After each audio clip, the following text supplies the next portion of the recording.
Micanopy is the oldest town in Florida, serving as a time capsule of the late 1800s citrus and railroad boom before the Great Freeze of 1894 wiped out the industry overnight.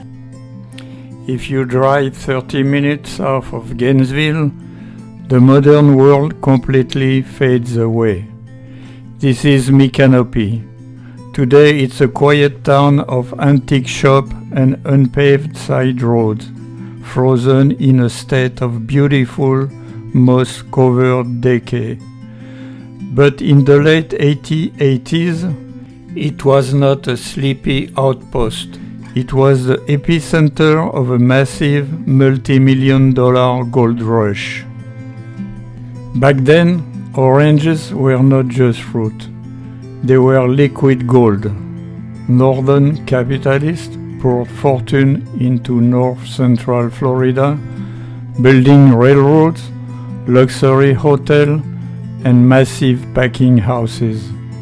Micanopy and nearby Evinston were flooded with wealth.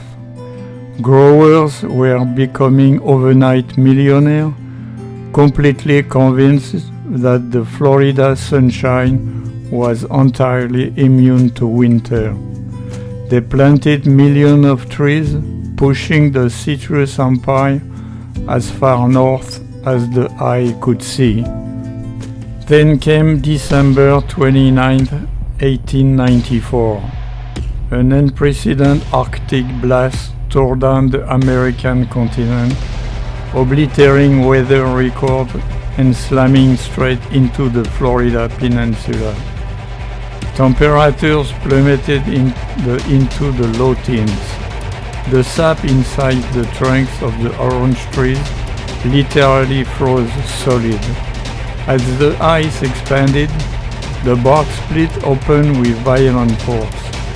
Period accounts describe the sound of thousands of trees exploding throughout the night, echoing across the countryside like gunfire.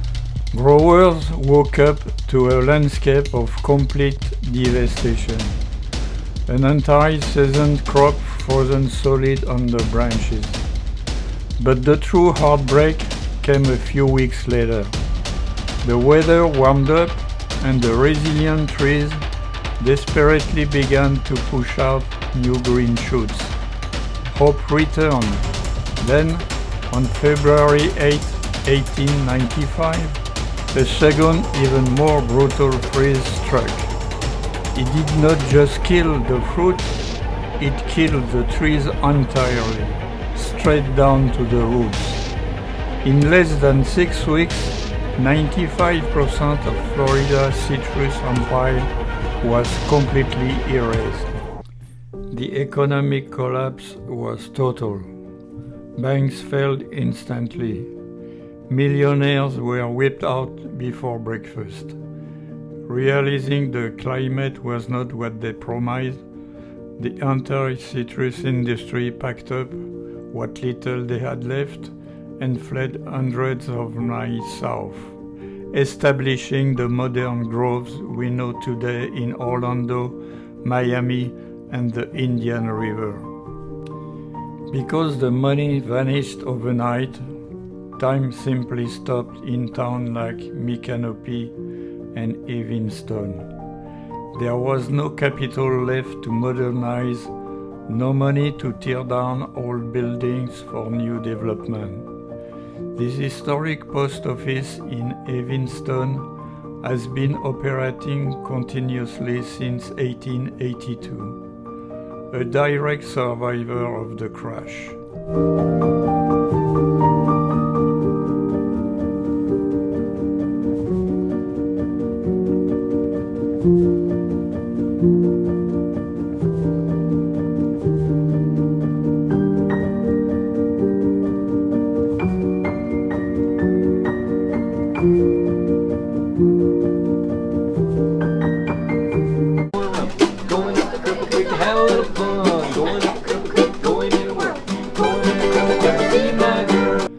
Today, this town stands as beautiful, living time capsule, a stark reminder of the night a single week of winter permanently rewrote the geography of the Sunshine State.